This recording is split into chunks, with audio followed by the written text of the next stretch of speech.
Hey, are you ready to go? What? Where? The airport? I'm coming to get you right now. The airport? Yeah, how could you forget? We're flying out to LA to cover our first E3. Oh, about that. Didn't you hear? Hear what?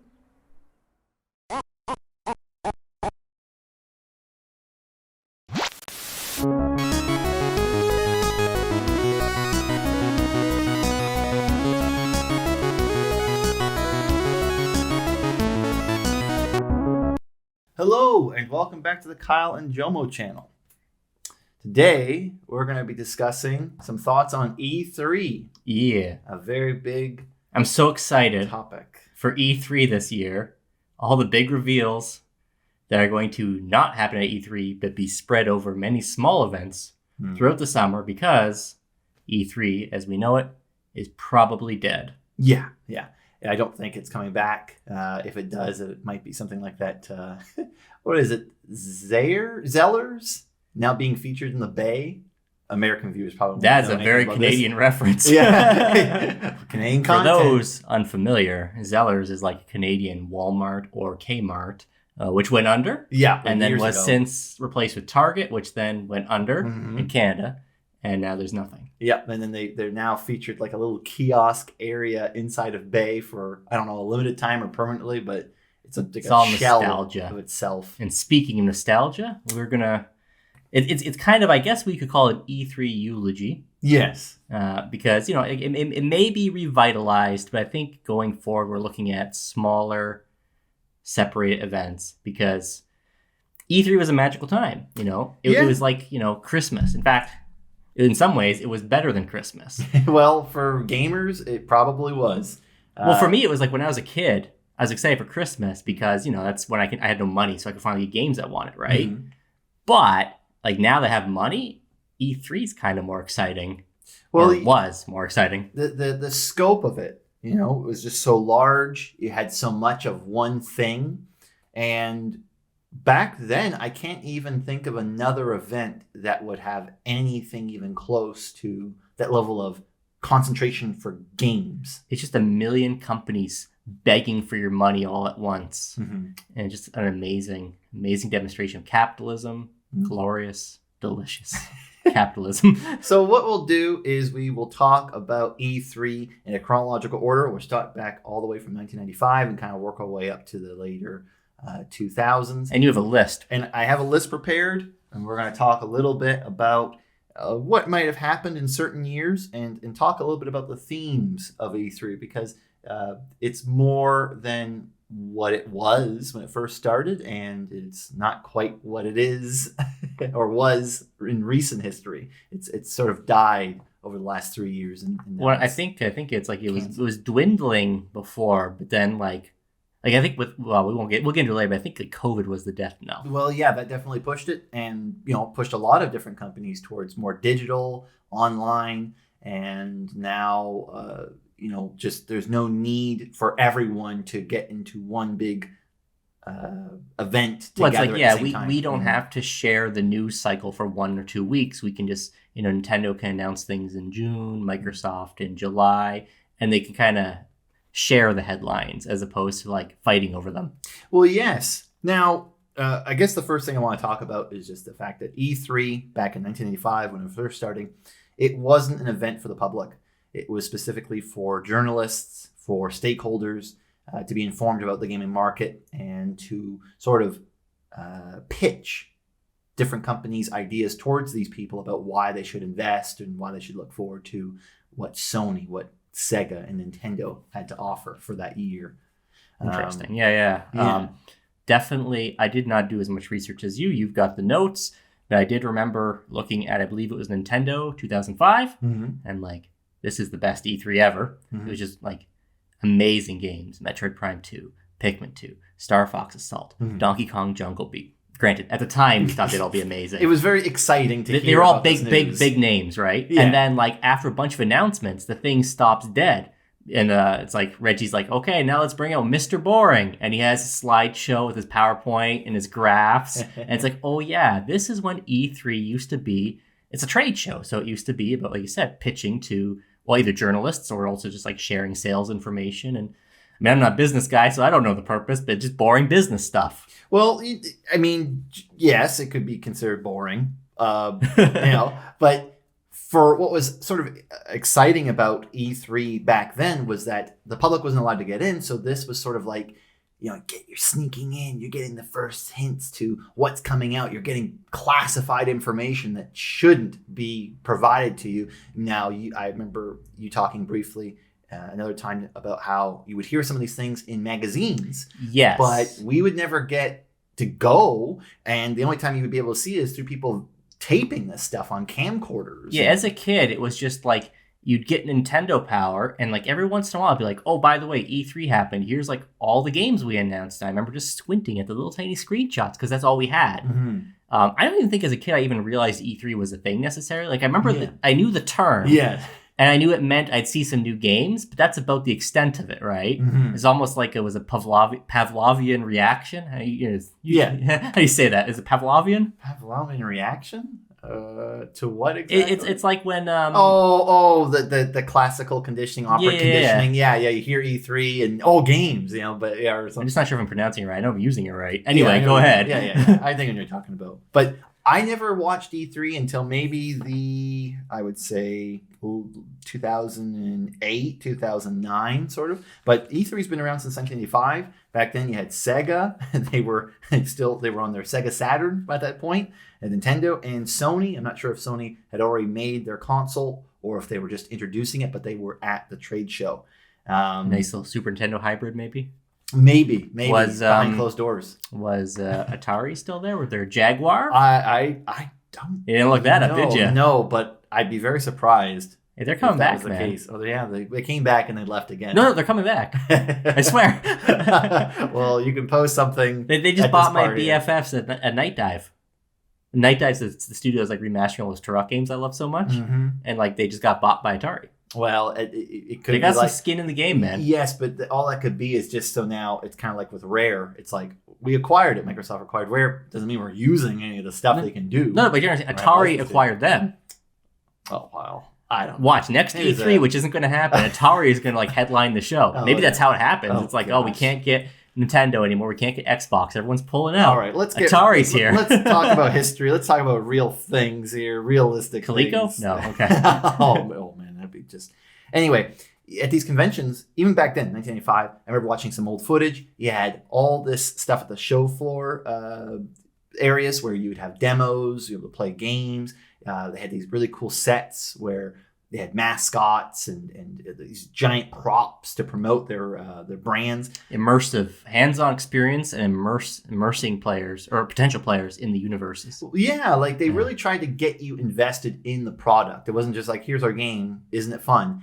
There's like a Mortal Kombat. Maybe we can find that footage where it shows like these women dancing to like this techno song for Killer Instincts. There was Killer Instinct? Killer Instinct, yeah.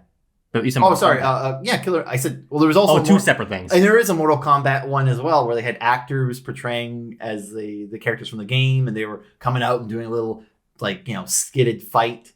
This is how we made the game. Yeah. Well, yeah, actually, that's true. Yeah. So it's kind of funny how that turned out. But there was more than just here's some graphs and here's the games. They really went all out to hype people about this, and they also tried to promote other products as well, like merchandise that might be geared towards the games as well. Peripherals maybe. Peripherals. Is your power pad in there? Sure. I was a little late for the power pad, but maybe the Super Scope. Yeah, like that would be the place where I imagine there behind closed doors there would be companies talking to each other as well. Like, maybe Square Enix is networking. Hey, we're thinking about doing something next year. Here's a demo. It wouldn't be shared with the journalists, but it would be shared between the companies. So it was really a gamer's dream to be there in order to find out what was going on. So and it's also really cool. Like I was watching some of the footage, seeing Donkey Kong Country 2, Castlevania Dracula X, just seeing images of Virtual Boy being promoted as like this new hot thing. It was the new console until it wasn't. Yeah. It's just funny to see how something can be promoted as this wonderful, innovative, awesome next best thing, and then now it's Well, I in the mean, dust. there'll be a reoccurring theme of that even as you move through the years. Like even as early as or as recent as a couple of years ago, you'd still see things pitched as like this is the next big thing, Mhm. and you'll notice we don't talk about those things anymore. Yeah, it's kind of Not like naming a. any specifics, but Mhm. But yeah, it's cool to watch for sure. All right, 1996. During this time, Sega was still a company that Yeah. was rivaling Nintendo. Now it's just a third party developer, as far when as you I'm said aware. that was Saturn still, we don't even have Dreamcast yet, No. so it's their first misfire still. Yeah, like they actually stuck around until about, I would say, like Around the launch of GameCube, Xbox, 2001. PlayStation. Around was like 2000 was their last year. Like I think that year we had Microsoft, Nintendo, Sony, and Sega. Well, I think a lot of people remember this is DVD was still new at the time, Mhm. so it's like a lot of people just held out for the PlayStation 2 because it could play DVDs. Mhm. Like literally, I think DVDs are the reason that system just like dominated that generation, and Well- probably also why Dreamcast was dead. Well, as of this video, PS2 still the best-selling home console. Really, So, yeah, the Switch is getting closer. So, I thought the Wii was. No. I would think so too, but I'm pretty certain. Maybe we'll show a little graphic. The Wii is not. I mean, it's huge, but the PS2 is huger. I mean, I believe. I just didn't know that. Yeah, it's funny. It's funny, but I think maybe more people played the Wii in its games because some people might have bought a PS2 just for the DVD player, not even to play the games. Maybe. I think a lot of people. There's a lot of GTA Vice City going around back in the day. Yeah, yeah. So I mean, yeah, that could. Well, that was in my household actually. Yeah. That was the case. All right. So 1996, 1997, you're getting all that kind of stuff. 1997, Banjo-Kazooie, got GoldenEye. Was that the year when Conquer was still a kid's game? I don't remember. I think so. Because I remember at E3, it was Conquer's Quest, or it was 12 Tales Conquer's Quest, I think it was called. Yeah. And it just looked like Banjo-Kazooie with a squirrel. I was like, oh, this is great. And then like when the game finally came out, it's like, what happened? It's an awesome game, but it's like, what a transformation. For collectors out there, like there's this really cool, I think, like conference set that some people got, and it like came with all this like merchandise in a big box for Conquer, and it is like I can't even think about it, but I remember it's really cool what was inside of that. So there's also a lot of products and merchandise that was given at E3 as well, because they were trying, I think, to entice journalists and make them have a good time as well as any stakeholders. So they would have like special things that you would get. And In like, the oh, this biz, is they cool. call it swag, stuff we all get. Yeah. So, and some of that stuff has become, I'm sure, very collectible. But it was E3. I'm not sure if maybe there may be things like that happen today, but that was something also special about E3. Is like there was special E3. That was the time people got that kind of stuff. So that's kind of cool. 1998, big year here. Pokemon revealed. Ooh. So funny how Pokemon came out way later in the Game Boy's cycle. It was like right near the end. It's like a dying system. Yeah. And as a kid, I'm thinking like, whoa, Pokemon, like this just came out. I'm not even thinking about how long the Game Boy's been out at that point. I'm a pretty hardcore Pokemon fan. At least like when I was a kid, I still like it, but I mostly like the old stuff, right? And I remember like I had no idea what it was, and it was on TV. I was just watching the TV show. Yeah. Like I couldn't tell you like I couldn't like recount the actual rollout of it because I'm sure we got the game first, right? The or was game it simultaneous? Well, the game was already out in Japan, I believe, before for North sure. America, and the card game as well. So it might have all came out at once in North America, possibly. They might have bombarded us. They'll catch you one way. Yeah, and they'll catch you all. They'll catch. Gotta us catch all. them all. Yeah, well, that was the joke, right? The Pokemon, you catch Pokemon, but we catch you. Yep. Pikachu. So at least your parents' wallet. Oh yeah. The poor parents at that time. I couldn't. And my imagine, parents, man. though, they're like, what do you collect this Pokemon stuff for? It's just like Pogs. No one's gonna care in 2 years. Like, oh yeah, how wrong they were. That one, like the Pogs were gone, the Beanie Babies, the Crazy Bones, but the Pokemon. I never had Crazy Bones. I had JoJo's. JoJo. It was like a ripoff from like the dollar store. They look like Crazy Bones. Oh, JoJo Bones. They're just JoJo's. You can call them JoJo Bones. It's a lawsuit waiting to happen. Okay, Pokemon, Ocarina of Time. Oh gosh, man. Arguably the greatest game ever made. I remember tracking the development of that in Nintendo Power. Every year, it would look a little further along. Like the first one's like Link looks like Pinocchio because it's like the whole game is based on the Super Mario 64 engine. Yes. But when it first got revealed, it's like it was really the Super Mario 64 engine. Like rough. And then like it kept, then you start seeing like towns and stuff, and you start seeing more enemies, and I just like the I don't think there's any new example of a game. Like, well, I guess the one's about to come out soon, but that takes so long, right? And you see every step of the way, like because Nintendo made a point of not announcing games so soon anymore. I don't know if the other companies necessarily did, but I remember that as a child. It was like, and especially when you're a kid, time seems longer. Yes. So like them, I don't know how long we were watching Ocarina of Time develop, but for me, it was like my whole childhood. Well, I don't think it was just 1 year. Like you might have seen glimpses of it. I know for other games like Final Fantasy 13, it was like 3 E3s of seeing previews of its development. So back then, yeah, you would wait for E3 to come out and then hear about, oh my gosh, look at how much development they put in this game. It's getting better. Oh, they changed the title of the game, or the game's canceled. Yeah. There were no like periodic Nintendo Directs, so like really you kind of just got E3 coverage every now and then. And then maybe magazines would get exclusive peaks, right? But yeah. It was definitely a different time for game news. Like, and I think that preserved a lot of the surprise when you finally did get it. Because you're not watching videos, you're not picking them apart for all the details. You're getting screenshots and magazine articles here and there.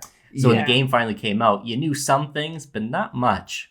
Oh, well, that's nice to hear, because I was looking through Nintendo Power, and I'm like, oh man, like they're kind of showing a lot here, but they probably once the game came out, they would do a big feature on it, and they'd show everything, including how to beat it. yeah. It's like I'm just saying that, like leading up to that. Oh, Metal Gear Solid that same year, Soul Calibur. Oh yeah. So the Dreamcast there. And the PS2 was revealed, so its design wasn't released. Mm-hmm. So that was a big year, 1998. It's pretty wild, right before the millennium. Yeah. All the end is near. Yeah. And the best games are out just in time. 2000, I skipped 1999. You got Xbox, Nintendo, Sony, and Sega. What a weird year that must have been to have all those people there. And I think after that, Sega pretty much did not have its console. They didn't last long, yeah. No. The Xbox came in, too much maybe market to share. Which is like, it's a shame, because hot take, I think the Dreamcast is superior to the PlayStation 2. Well, both in library, and I don't know if like performance-wise, but just games generally did look better on it. At least from my experience. Man, I haven't really looked into that myself, so I can't say, but okay. I remember I wanted a Dreamcast. I did say it was a hot take. All the Simpsons. All the systems. Yeah, that's what I wanted. And I remember someone at Electronic Boutique, GameStop at this time, back then, they were like, "Oh, it's being discontinued," and I'm like, "Oh, I guess I'll get a GameCube."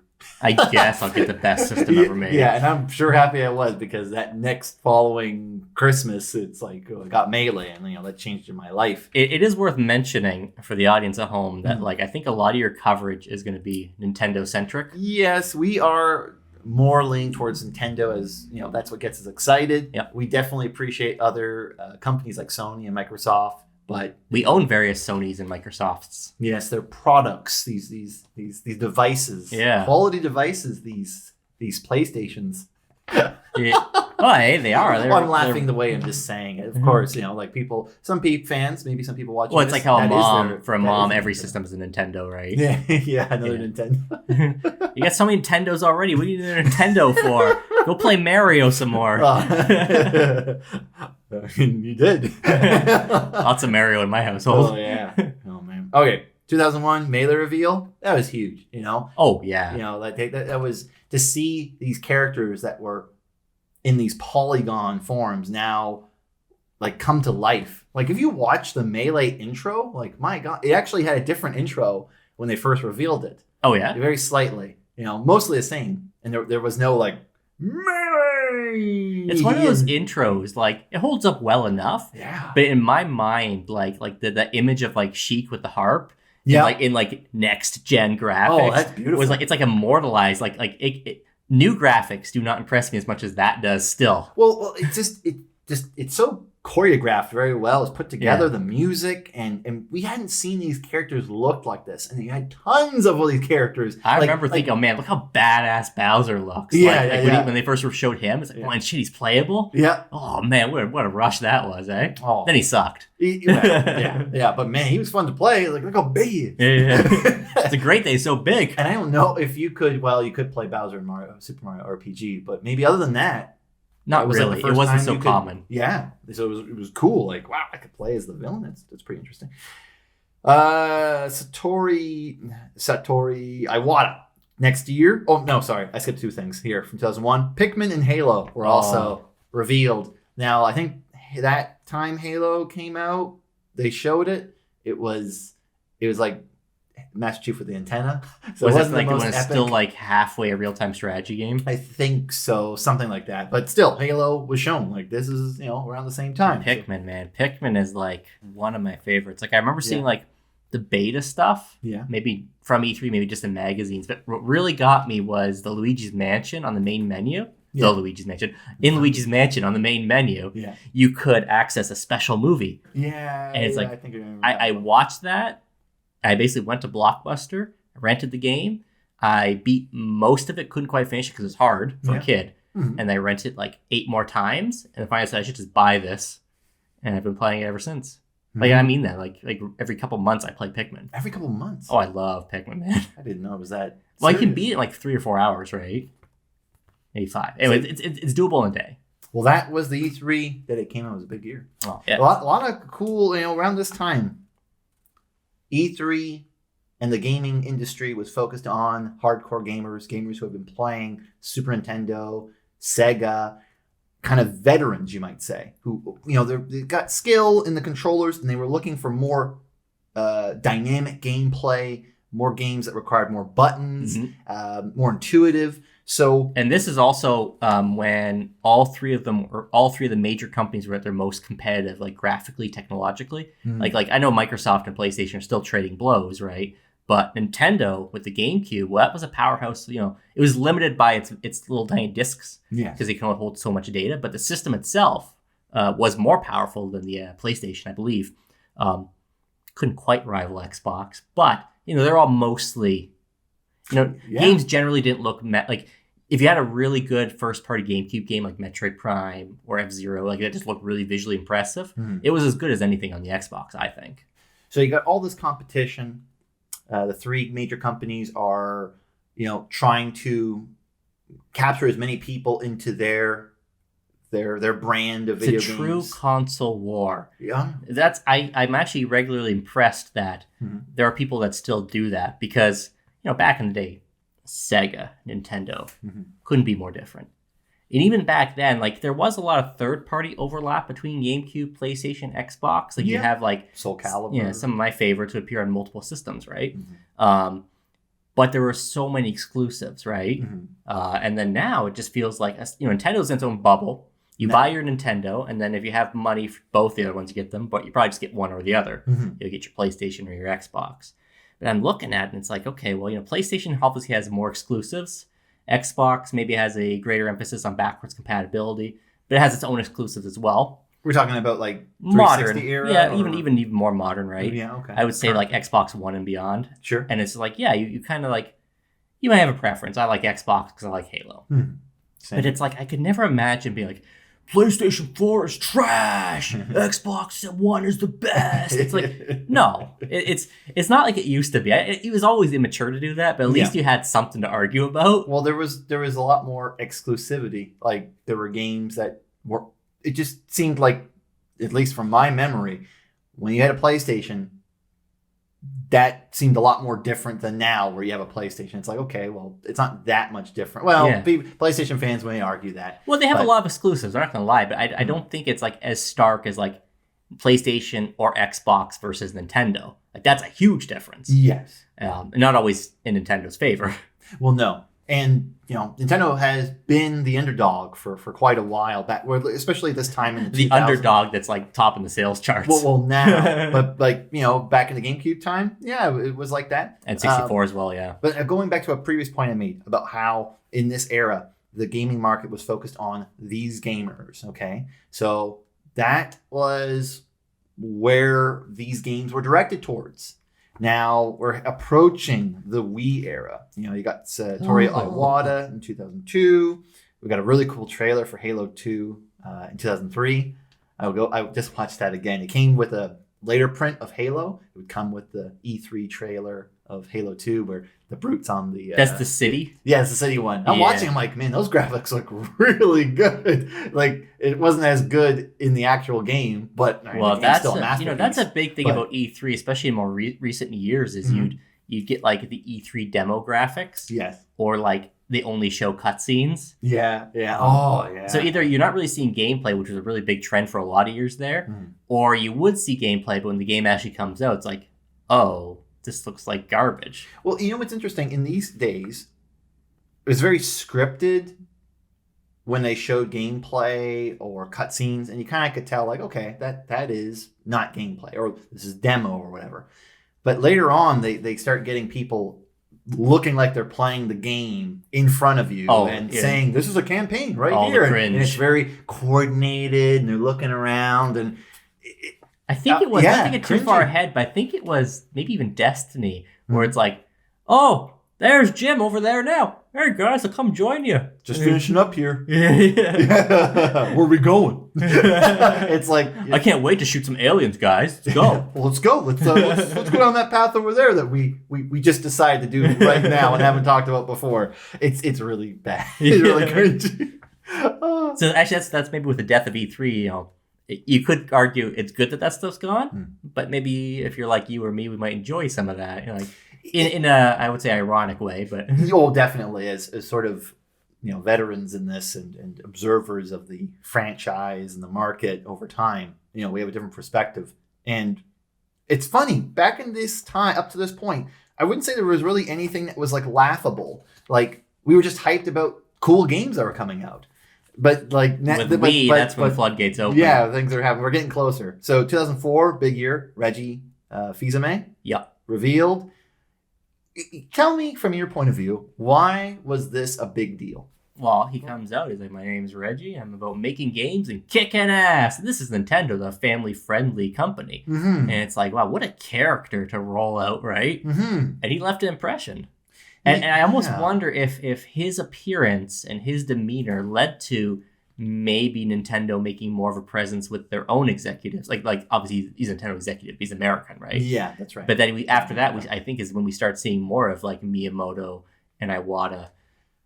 Well, yes, because just the year before, I don't know if it was Iwata came in before that, but at E3 he showed up. I don't think he was that kind of president or president at that point before. So you have all these like Nintendo figures presenting themselves. Like you said, there's this character leaving a lasting impression. And it's almost like it's like putting a face on the company, right? So it's like, oh, it's like there's people behind this, which is like the kind of their message, right? But what a weird thing. I can't imagine. Maybe I'm wrong, and if I'm wrong about this, feel free to say something in the comments.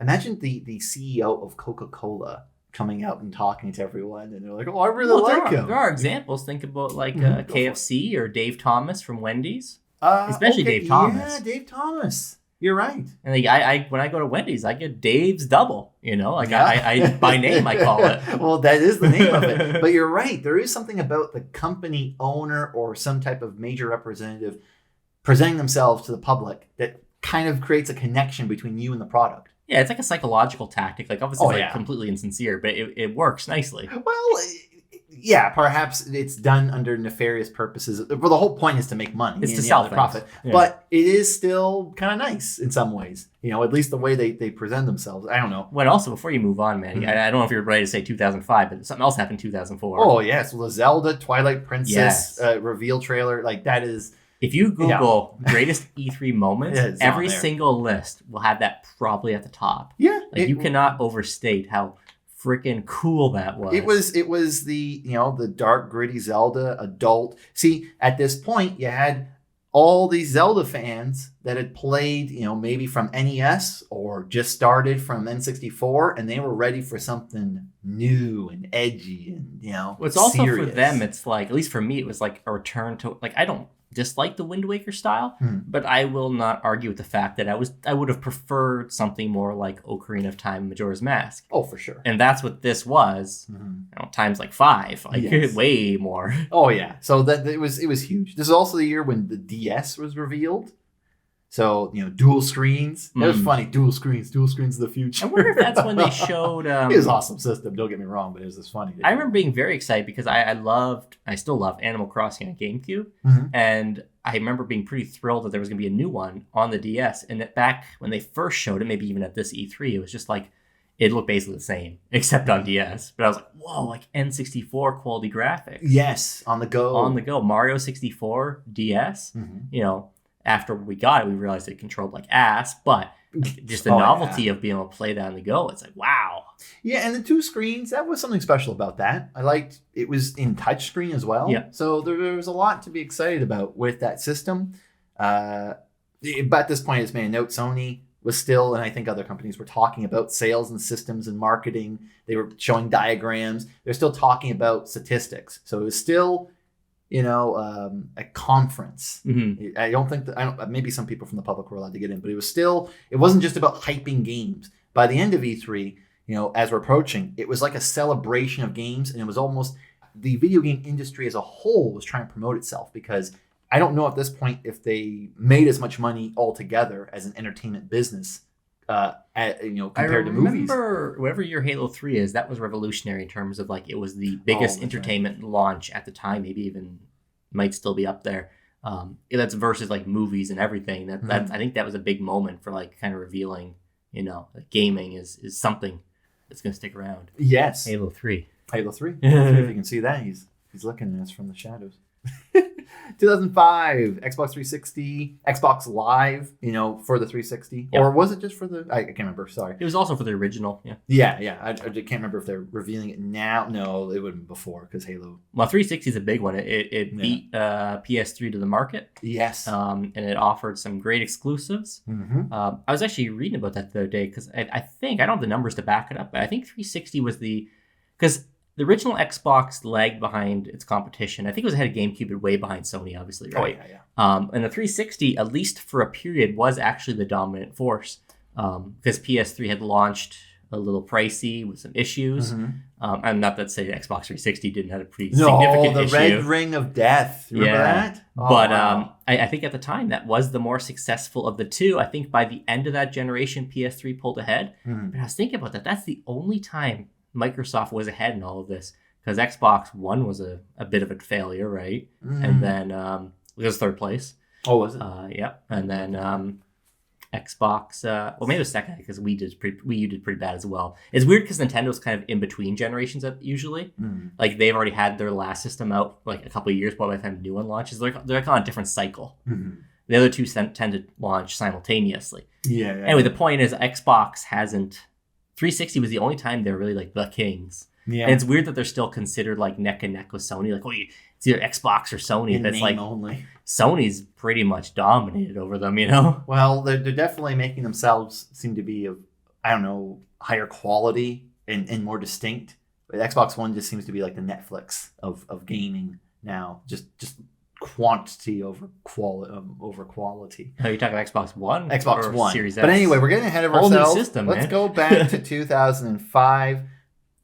This is when the Nintendo Revolution was announced. This Revolution. And it really was. I loved watching these E3 presentations with Iwata coming up, and he's like, I'm telling you, we're getting to this point where graphics are just too realistic. It's like they're showing like GameCube graphics. It's like they're just like real life. Games will never look better. Yeah. So he's saying we need to go in a different direction, and there's a revolution coming. And it's funny to talk for 2 years about this, and it actually paid off, and it was true. Well, and my favorite part of that whole process was just all the leaked controllers, which may or may not have been real, and like all these prototypes. Yes. And it's like everything you can imagine. It's like it's the Revolution controller. This is what it's gonna be. And it's like, there's so much like mystery. And then they just come out and say, well, actually, it says like this TV remote you waggle around, and it's called the Wii. Yeah, right. All the mystique. Yeah. Well, for the gamers, Yeah. for the hardcore gamers. But the whole point of this was to target the casual audience, the market that hadn't been tapped by the video game industry. And that's where a lot of things changed in the video game industry. One of the big things also about the Nintendo Revolution that was cool, the code name for the Wii, was they talked about you can download your NES games, your Super Nintendo games, and your N64 games onto your console. That's a huge deal. That was sort of like, here you go, old school gamers, Something. you're going to be happy with that. But if you want to play on a regular controller, you gotta like plug it into your Wiimote, and it's not even the real like a parasite. So, next year, 2006, this is a fun year. This is where we got these battles take place in the E3 PlayStation conference. They're showing some gameplay. Yeah. Now here's this giant enemy crab. Yeah. and there's a great YouTube Racer. video we both love. Oh. We'll put a link in the description. I think it's titled like Sony's most embarrassing E3 ever. And it's definitely like exaggerated. It's like cherry picking the worst things, and then like but it's exaggerating things. But yes, and that's like maybe the first year I think where E3 started to become cringy, where like there was a definitive that was a mistake on stage. Ridge Racer. Yeah, right there. Yeah, it's Ridge Racer. It's Ridge Racer. Don't you care? Yeah, this is exciting. We get so many of those nowadays where it's like, and the prize winner will win $1 million. $1 million. Yeah. That's where we get all these lovely cringe compilations for E3. This is the same year where Miyamoto came onto the stage and started conducting with the Wiimote. Oh. And this was before Wii Music came out.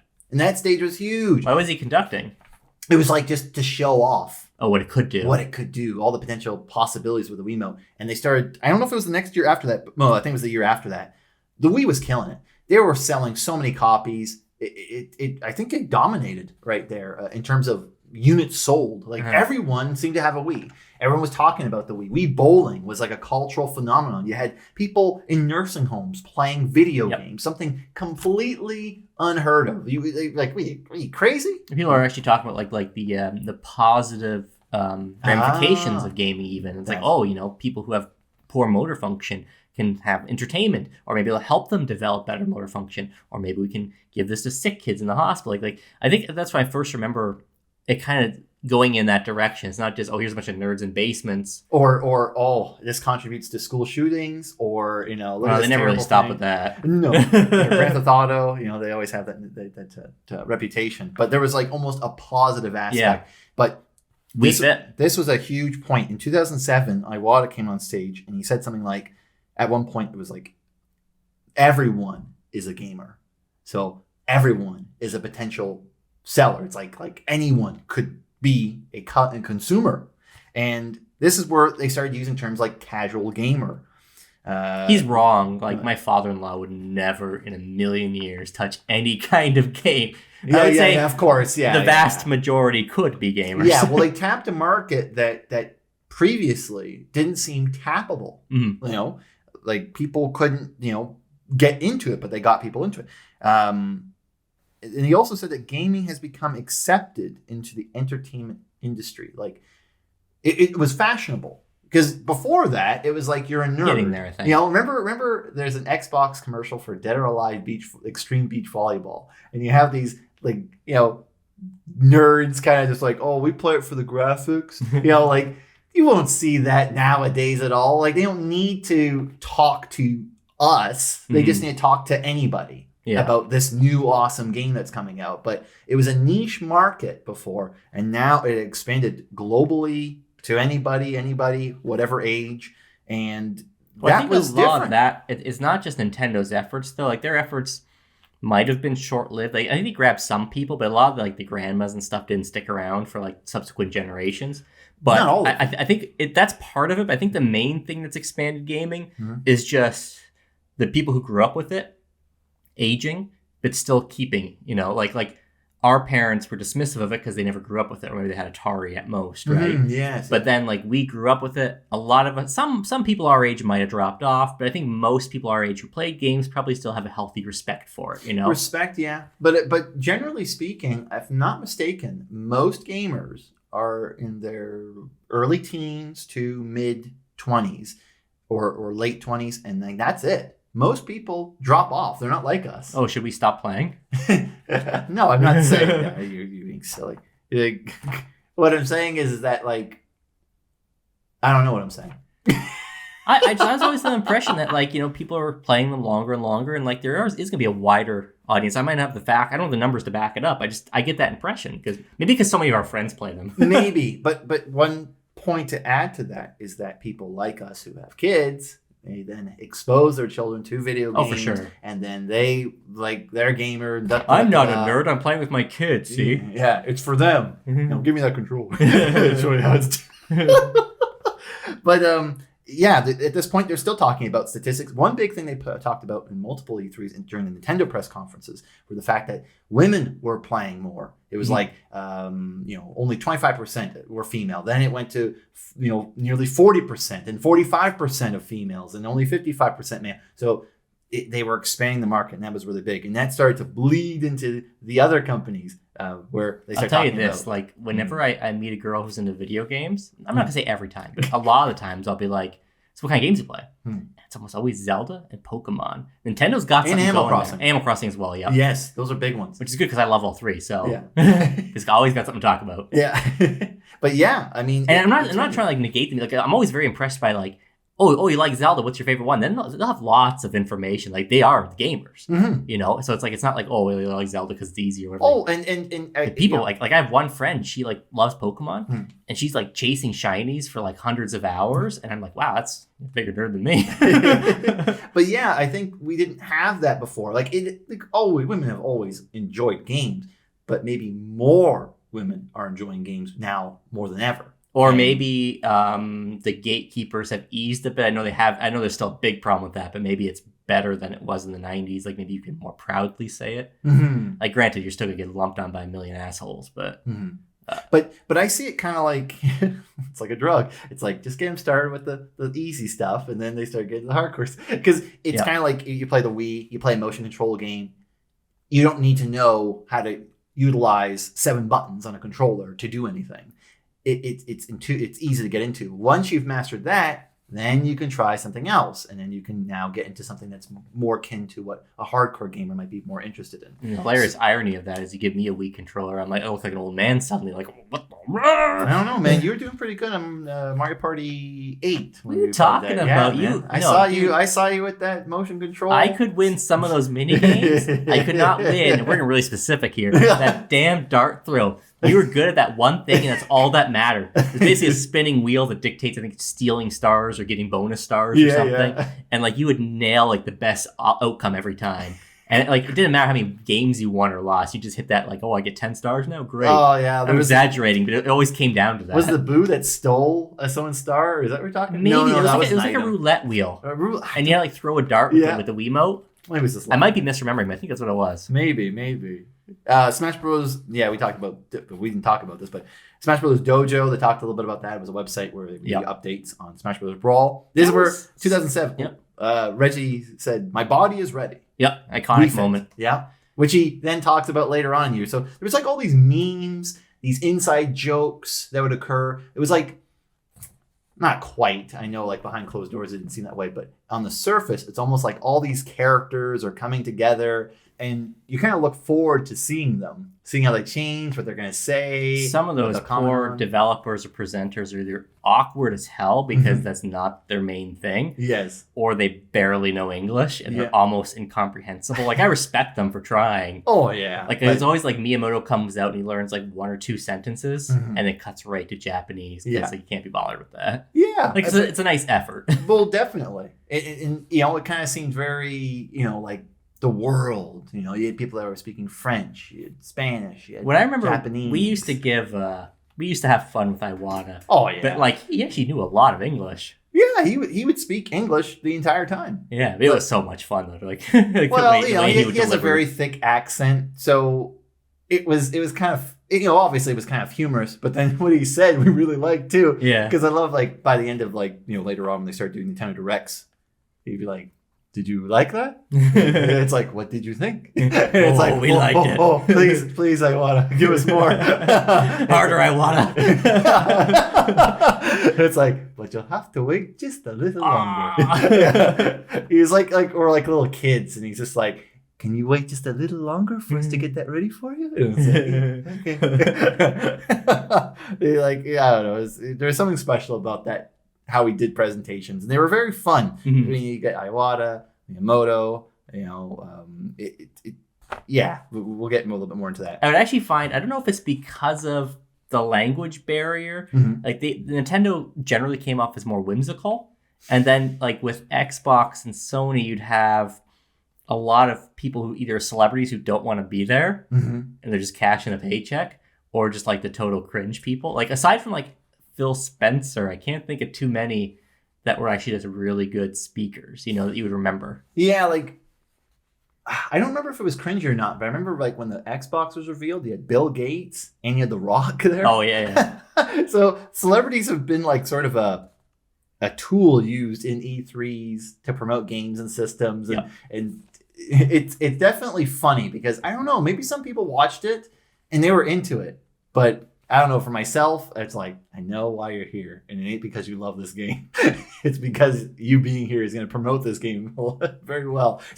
Especially I don't know, obviously some athletes probably do play some games, but it was funny when the names are on them. Yeah, well, yeah, but I don't know. Like even Steve Madden, I don't think he played any of the Madden games. Just for the commercials, I'm sure. Yeah. Yeah, if it was even on the screen. Hey, you got the play there? Oh, just a second. I'll get you the play in a second.